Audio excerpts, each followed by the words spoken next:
Hey everybody, it's Eri from Tokyo. This is your cryptocurrency update from Japan. And as a collective whole, the XRP Army is turning out to be very valuable. Another airdrop is coming to the community, this time from Italy, and I don't think it's going to be the last. We are one of the most tight-knit, strong communities in the crypto space, which brings great value to those projects that are launching. And so I think that we're going to see many examples of this, and it's going to be one of those benefits for being an XRP holder. Also, a new attorney has been moved on to the SEC team. This is the team that has been assembled to fight against the company Ripple and the digital asset XRP. We're going to take a look at that because, yes, this litigator is currently on another case going after another digital asset. And as Gensler shows us, he's becoming very savvy in the social media world. And he chose also his top cop for leading the enforcement in the SEC. We're going to look at this top cop's first enforcement move. It's just really starting to reveal itself how the administration under Gensler is going to move. All right, about 11 hours ago, attorney Pascal Guerriere has filed a notice of appearance on behalf of the SEC. Attorney John Deaton wrote on Twitter that this is done to introduce yourself to the court. And so he went on to say that it could mean that somebody on the SEC team is just stepping down, or it could be interpreted as a preparation for a trial. He said, who knows?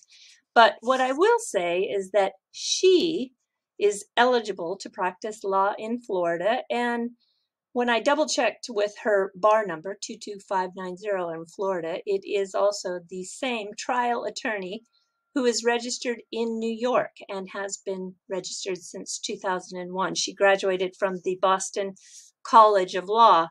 And there are two cases that she has been involved with that stand out. This first one, she was part of the SEC team on a fraudulent securities offering that targeted the current and retired police officers and firefighters. And the complaint was made against this Gregory Altieri of New York. He was operating a Ponzi scheme where he raised at least $69 million from 80 investors who bought wholesale jewelry with promises of return anywhere from 30 to 100%. So Altieri pled guilty and a judgment was obtained in April 2021. But the real case I want you to look at is where she is part of the counsel for a complaint that was filed on June 15th, 2021. It's against 3 individuals, and they are charged with running an initial coin offering, an ICO. That is where the token, which is BCT, was allegedly part of a scheme that $30 million was raised from investors in the United States and abroad. And all 3 defendants are charged with actively participating in deception. So promising these hedge fund transactions on the blockchain with a product called Compliance Guard is what they were doing. I studied the site, and I tell you, I could not figure out for the life of me how the token fit into their solution at all. So I do think that this was just a part of a money grab on the individuals, but that is, I guess, still to be seen. And so Gensler, well, he has a blue verification mark, as I told you he would. It takes time. You have to fill out those documents, and you have to prove that indeed you are who you say you are. And just in 4 days, look, he's got 76,000 followers. Yeah, I don't know, maybe investors too. So today he made this announcement with the help of Twitter that he is seeking certain disclosures from offshore issuers associated with China-based companies. So obviously you can tell he has an SNS manager now making these online cards. So he knows how to really work the social media. And not only that is, you're going to see also he debuted in his first video. But I want to talk about this regulators stepping up scrutiny of the IPO hopefuls from China. This was a big story today in the Nikkei. That is Japan's version of the Wall Street Journal. And in a nutshell, these Chinese companies that are hoping to sell shares in the United States must start with more disclosures before an IPO can happen.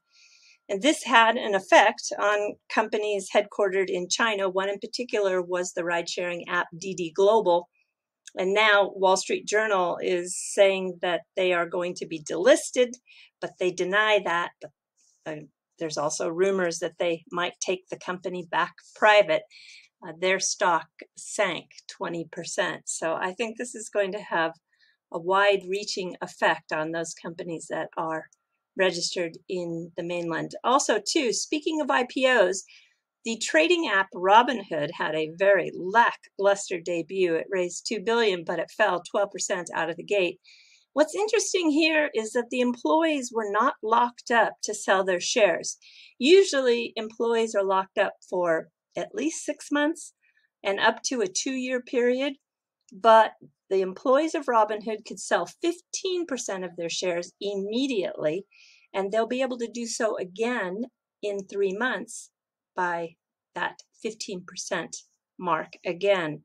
So I don't know. I think that they're on for a bumpy road because the SEC is also reviewing their payment order flow.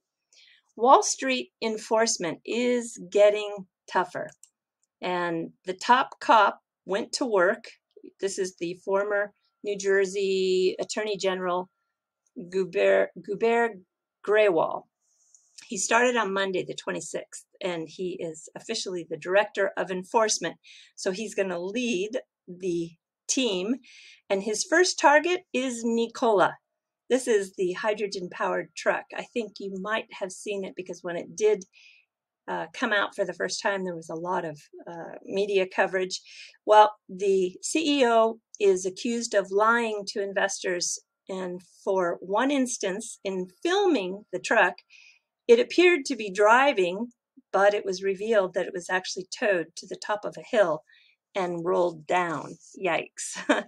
So I want you to listen to Mr. Grewal here, where he talks about this first enforcement move that he has taken, because he also cites those that are on social media. This case is about the obligation of corporate officers like Milton to provide complete, truthful, and accurate information at all times when discussing their company's affairs. There is no end around or exception to this obligation.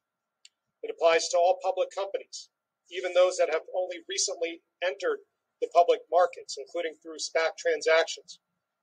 This case also demonstrates that corporate officers cannot say whatever they want on social media without regard for the federal securities laws.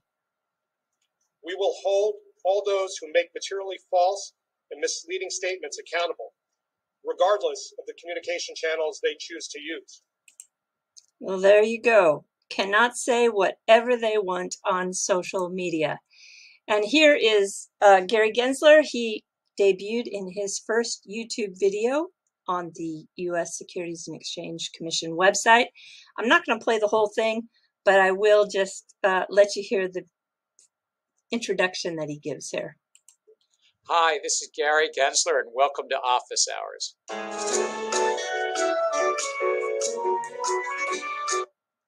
Well, okay, so I think we're going to see a lot of Gary on social media.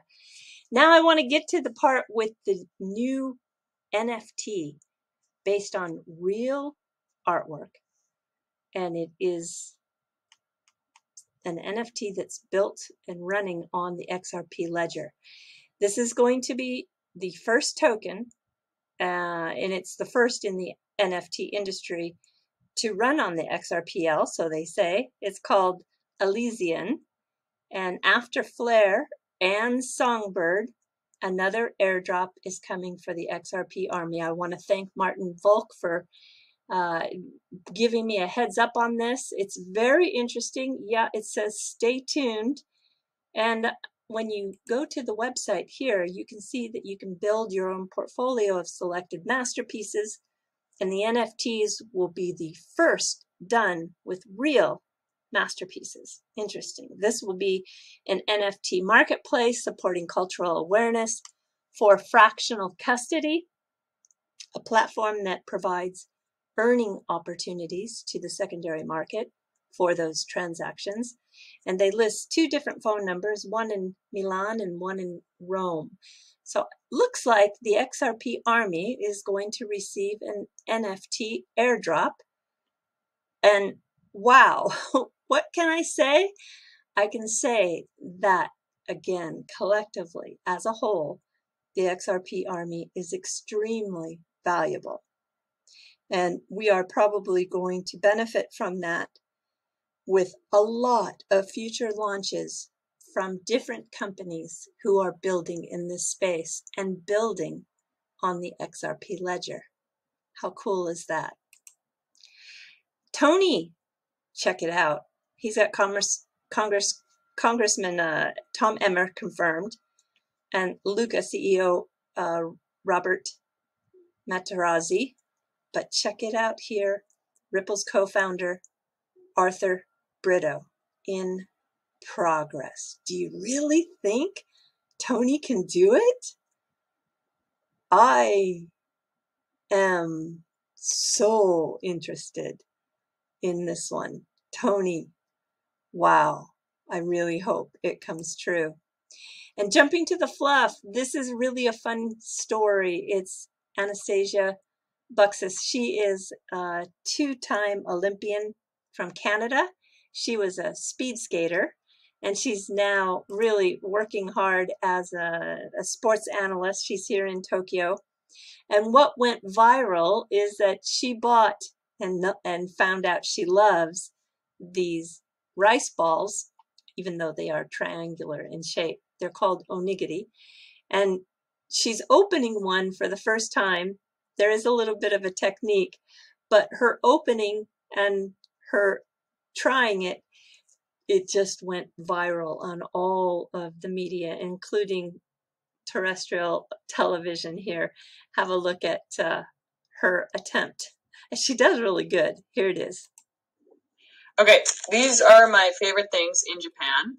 They're about $1. They're rice balls, but I am so useless.